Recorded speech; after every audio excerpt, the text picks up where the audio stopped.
Muy buenos días a todos. Hoy es martes, día 19 de noviembre.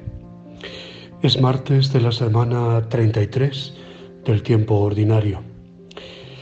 Volvemos a leer en el Evangelio de Lucas 19, 1-10, el relato de Zaqueo. Jesús se convierte de buscado en buscador. Baja porque hoy quiero alojarme en tu casa. Dios es desconcertante, rompe todos los esquemas. Y fue la salvación de esta casa, porque también Zaqueo era hijo de Dios y era hijo de Abraham, ¿no? Lucas es el único evangelista que nos cuenta esta famosa escena de la conversión de Zaqueo. Es en verdad el evangelista de la misericordia, del perdón. Hemos hablado de Zaqueo, de los publicanos, de lo que hacían, ¿no? Era recaudador de impuestos y además para la potencia ocupante, para los romanos. Por tanto, Zaqueo era despreciado y sus negocios debieron ser un tanto dudosos. Él mismo dice: si de alguno me he aprovechado, le restituiré 4 veces más. Pero Jesús, con elegancia, se hace invitar a su casa y consigue lo que quería, lo que había venido a hacer a este mundo. Hoy ha sido la salvación de esta casa, porque Jesucristo ha venido a buscar y a salvar lo que estaba perdido. Los demás excomulgan a Zaqueo, un pecador, un publicano. Jesús va a comer con él. La de cosas que sucedieron en aquella sobremesa, seguramente. Si ayer Jesús devolvió la vista a un ciego, hoy devuelve la paz a una persona de vida complicada. ¿Cómo actuamos nosotros en casos semejantes? ¿Como Jesús, que no tiene inconveniente en ir a comer a casa de Zaqueo? ¿O como los fariseos que murmuraban porque ha entrado en casa de un pecador? Deberíamos ser capaces de conceder un margen de confianza a todos, como hacía Jesús. Deberíamos hacer fácil la rehabilitación de las personas que han tenido momentos malos en su vida. Y si yo no los he tenido, pues será por la misericordia de Dios, pero no por mérito propio. Sabiendo descubrir que por debajo de una posible mala fama, entre comillas, tienen muchas veces valores interesantes. Puede ser pequeños de estatura, como Zaqueo, pero en su interior, ¿quién lo diría? Hay un deseo, el ver a Jesús. Y pueden llegar a ser auténticos hijos de Abraham. ¿Nos alegramos del acercamiento de las personas alejadas? ¿Tenemos corazón de buen pastor que celebra la vuelta de la oveja o del hijo pródigo?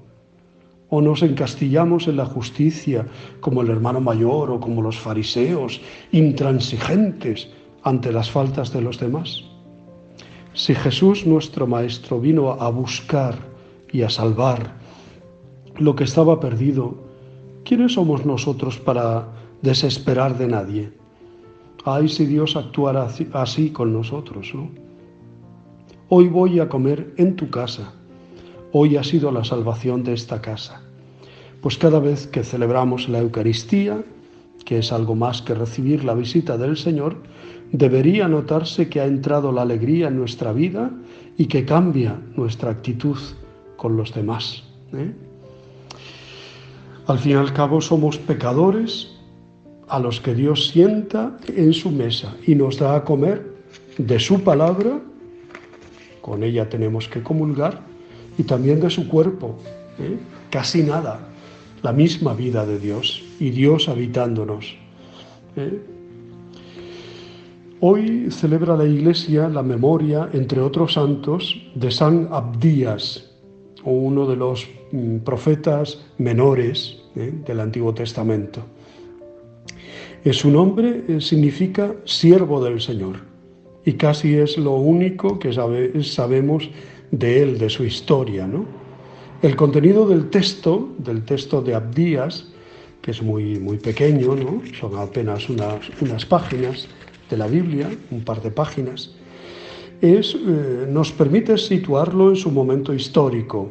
no hay que indagar mucho para darse cuenta de que la dolorosa experiencia de los acontecimientos de la caída de Jerusalén, 587 a.C., en manos de los babilonios, es el telón de fondo de este librito. Sus destinatarios son los edomitas, cuya tierra se convirtió en ejemplo de quien se aprovecha de la desgracia del vecino. Y si el texto de Abdías toma elementos de Jeremías, otros textos mencionan el mal comportamiento de estos vecinos del sur en aquellas trágicas circunstancias. En esta pequeña obra profética encontramos expresiones de deseos de venganza frente a los enemigos, que por otra parte no son distintas de las que aparecen en otros pasajes bíblicos. Tanto las unas como las otras se entienden en su propio trasfondo histórico y sobre todo deben leerse en el contexto general de la revelación, que encuentra su punto culminante en el ejemplo y en la palabra de Jesús sobre el amor a los enemigos.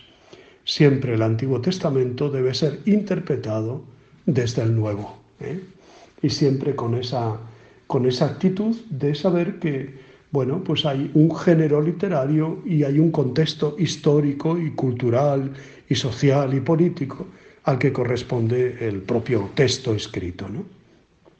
Bueno, pues damos gracias a Dios por la vida, por la obra de San Abdías, y damos gracias a Dios por lo que dejó escrito, aunque sea pequeño, pues ahí está su aportación a la Sagrada Escritura.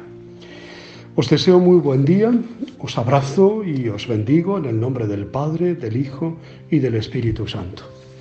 No olvidéis nunca lo que os digo, porque es verdad. Os quiero mucho.